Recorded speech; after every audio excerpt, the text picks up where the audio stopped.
샬롬. 하나님과 동행하는 새벽기도회 달라스 임마누엘 교회 권성철 목사입니다. 오늘도 하나님과 동행하며 풍성함을 누리시는 저와 여러분이 되시길 주님의 이름으로 축복합니다.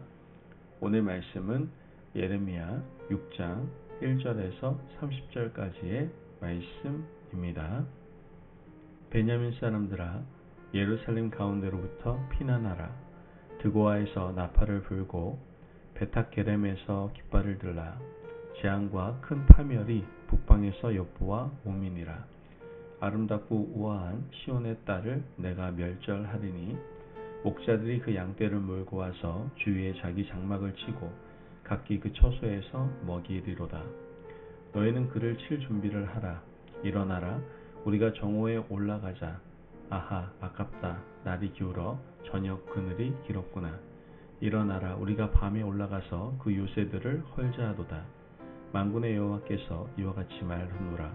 너희는 나무를 베어서 예루살렘을 향하여 목책을 만들라. 이는 벌받을 성이라. 그 중에는 오직 포악한 것뿐이니라. 샘이 그 물을 솟구쳐냄같이 그가 악을 드러내니 폭력과 탈취가 거기에서 들리며 질병과 살상이 내 앞에 계속하느니라. 예루살렘아, 너는 훈계를 받으라. 그리하지 아니하면 내 마음이 너를 싫어하고 너를 황폐하게 하여 주민이 없는 땅으로 만들리라. 만군의 여호와께서 이와 같이 말씀하시되 포도를 따듯이 그들이 이스라엘의 남은 자를 맑게 주우리라. 너는 포도 따는 자처럼 내 손을 광주리에 자주자주 놀리라 하시나니 내가 누구에게 말하며 누구에게 경책하여 듣게 할꼬. 보라, 그 귀가 할례받지 못하였으므로 듣지 못하는도다. 보라, 여호와의 말씀을 그들이 자신들에게 욕으로 여기고 이를 즐겨하지 아니하니 그러므로 여호와의 분노가 내게 가득하여 참기 어렵도다. 그것을 거리에 있는 아이들과 모인 청년들에게 부으리니 남편과 아내와 나이 든 사람과 늙은이가 다 잡히리로다.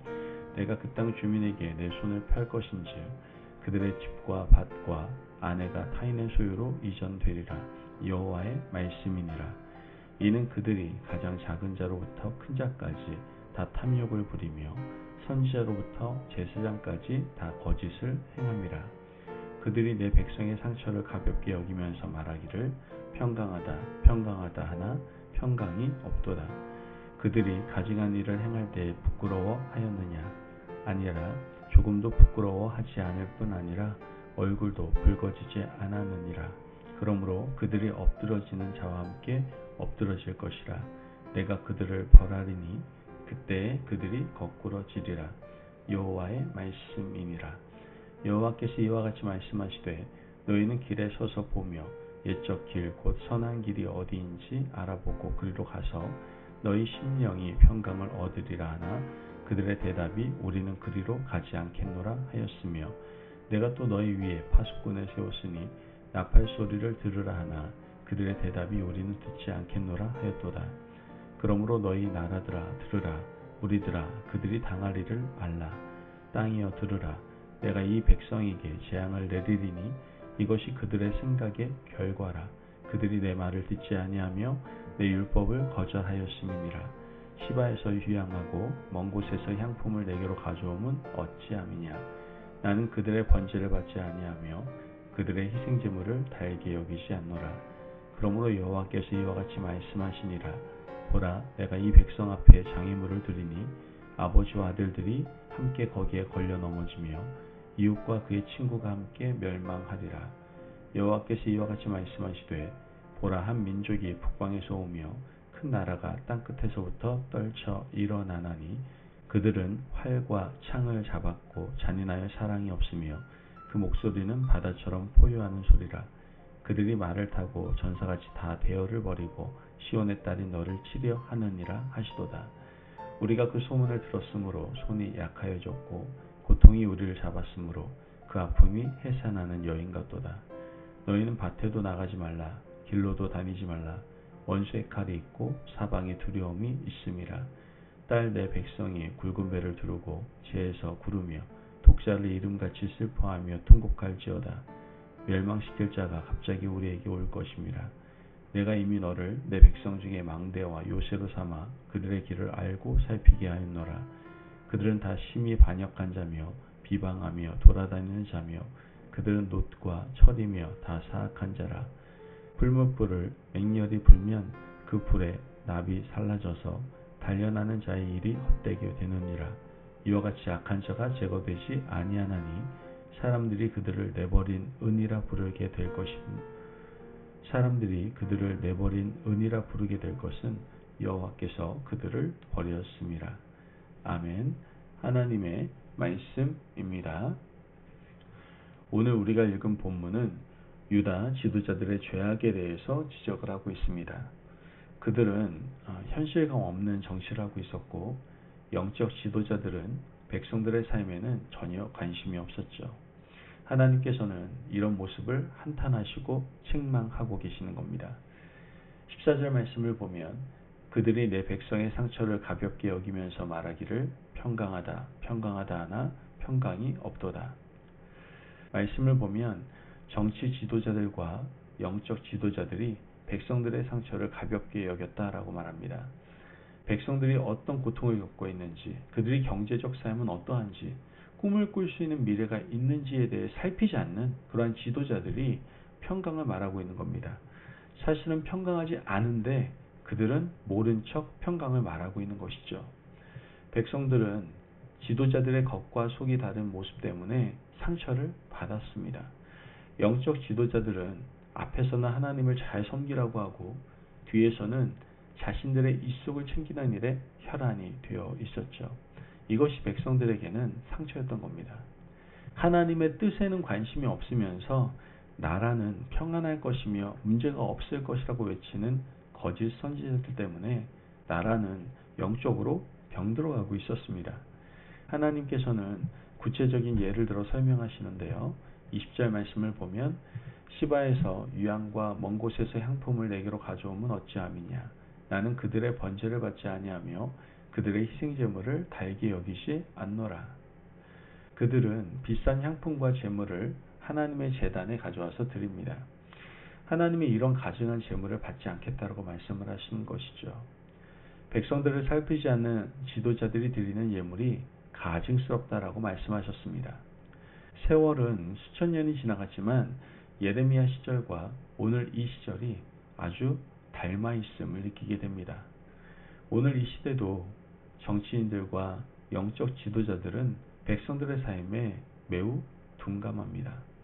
정치인들은 당리당략에 매여 있고 교회는 시대적 요구에 귀를 기울이지 않습니다.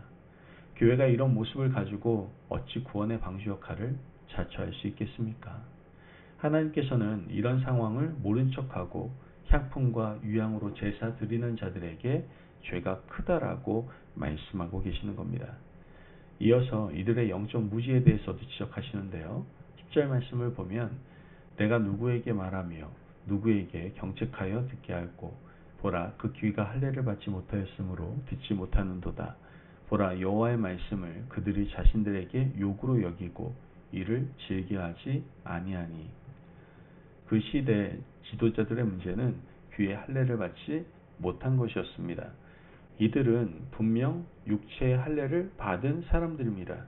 육체의 할례를 받고 아브라함의 자손이라고 자부하며 살았습니다. 그러나 말씀을 듣는 귀에는 할례를 받지 못하고 마음의 할례도 받지 못한 사람들이었다라는 것이죠. 하나님은 이들의 영적 문제가 바로 이것이라고 말씀하고 있습니다. 하나님의 말씀을 듣고 경외히 따라가지 않고 말씀에 철저히 순종하지 않는 자들에게는 소망이 없다라고 말씀을 하셨습니다. 그래서 하나님은 이들을 심판하겠다라고 결단하셨던 것이죠. 1절에서 2절 말씀을 보면 베냐민 자손들아 예루살렘 가운데로 피난하라. 드고아에서 나팔을 불고 베탁게렘에서 깃발을 들라. 재앙과 큰 파멸이 북방에서 엿보아 오미니라. 아름답고 우아한 시온의 딸을 내가 멸절하리니. 남유다 가장 북쪽에 자리 잡고 있는 자들이 베냐민 지파입니다. 선지자는 베냐민 지파에게 피난을 명령합니다. 하나님께서 심판의 도구로 준비해 두신 도구는 북방의 바벨론 민족이었습니다. 성경은 심판을 말씀하시지만 동시에 피할 길도 함께 말씀하시는 책입니다. 즉 심판과 회복이 동전의 양면처럼 함께 있는 것이죠. 돌이키면 살아나고 회복될 것이며 말씀을 깨닫고 무릎 꿇으면 다시 기회를 주시는 겁니다. 하나님은 예레미야를 통해서 유다 백성들에게 회복을 위한 한쪽 문을 열어 두셨습니다. 16절 말씀을 보면 여호와께서 이와 같이 말씀하시되 너희는 길에 서서 보며 옛적 길 곧 선한 길이 어디인지 알아보고 그리로 가라. 너희 심령이 평강을 얻으리라 하나 그들의 대답이 우리는 그리로 가지 않겠노라 하였으며, 하나님께서 유다 백성들에게 길에 멈추어 서라고 말씀하셨습니다.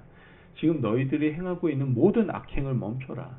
죄악의 길로 달려가는 발걸음을 멈추고 지금 가는 길이 생명의 길인지 사망의 길인지 살펴보라고 말씀하십니다.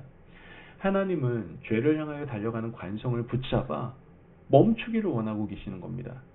유다 백성들은 귀에 할례를 받지 않고 백성들의 상처에 귀를 기울이지 않고 살고 있었습니다. 이제는 이 현실을 멈추라고 말씀하고 계시는 겁니다. 그리고 이어서 옛적 길로 돌이키라고 말씀하십니다. 하나님께서 말씀하시는 옛적 길은 선하고 아름다웠던 길입니다. 예레미야 2장에서 이미 언급한 광야 길인 것이죠. 이스라엘 백성들이 광야 40년 여정을 지날 때 먹거리가 없고 농사 지을 땅이 없어도 말씀 하나만 붙들고 살았던 그때를 기억하라고 말씀하시는 겁니다. 지금 풍성한 삶을 누리면서 하나님의 제단에 향품과 유향을 가지고 예배를 드리고 있지만 믿음은 상실해버린 삶에서 제발 돌이켜서 광야 길을 기억하라고 말씀하고 계시는 겁니다. 첫사랑을 기억하라는 말씀인 것이죠. 그래야 우리가 다시 회복할 수 있는 여지가 있는 겁니다. 그러나 불행하게도 유다 백성들은 듣지 않습니다. 멈추지 않고 끝까지 달려갑니다. 그 결과 어떻게 됩니까? 30절 말씀을 보면 사람들이 그들을 내버린 은이라 부르게 될 것은 여호와께서 그들을 버렸습니다. 여러분, 은은요 고귀한 귀중품입니다. 원래는 유다 백성들이 고귀한 은이었는데 그들이 죄악의 길로 달려갔기 때문에 사람들은 내버린 은이라 부를 것이고 하나님께서 버린 백성으로 취급할 겁니다. 여러분, 오늘 우리 앞에 생명의 길과 사망의 길이 놓여 있습니다. 어디로 가야 될까요? 선택은 우리의 몫입니다. 가는 길을 멈추고 이 길이 하나님께서 기뻐하시는 참된 길인지 점검해 보시기를 바랍니다. 그러므로 오늘 우리가 만날 많은 사람들, 오늘 해야 할 많은 일들이 하나님의 영광을 위한 일인지 점검하시고 하나님께서 기뻐하시는 길로 걸어가시는 저와 여러분이 되시길 주님의 이름으로 축복합니다. 아멘. 기도하겠습니다. 사랑이 많으신 하나님 감사합니다. 오늘도 우리에게 귀한 말씀의 은혜 허락하시니 감사합니다. 하나님, 우리가 이웃과 함께하며 그 사람들의 현실을 바로 보는 눈을 가질 수 있도록 도와주옵소서. 늘 가던 길을 멈추고 살피며 늘 하나님께서 원하시는 그 길, 하나님께서 기뻐하시는 그 길을 걸어갈 수 있도록 우리를 축복하여 주옵소서. 감사하며 예수님의 이름으로 기도합니다. 아멘. 오늘도 하나님과 동행하며 풍성함을 누리시는 저와 여러분이 되시길 주님의 이름으로 축복합니다. 여러분, 지금 오늘의 현실을 좀 바로 보시고 하나님의 뜻이 이루어지는 나라, 가정, 공동체가 되도록 힘쓰시는 하루 되시기를 바랍니다. 말씀 안에서 승리하십시오.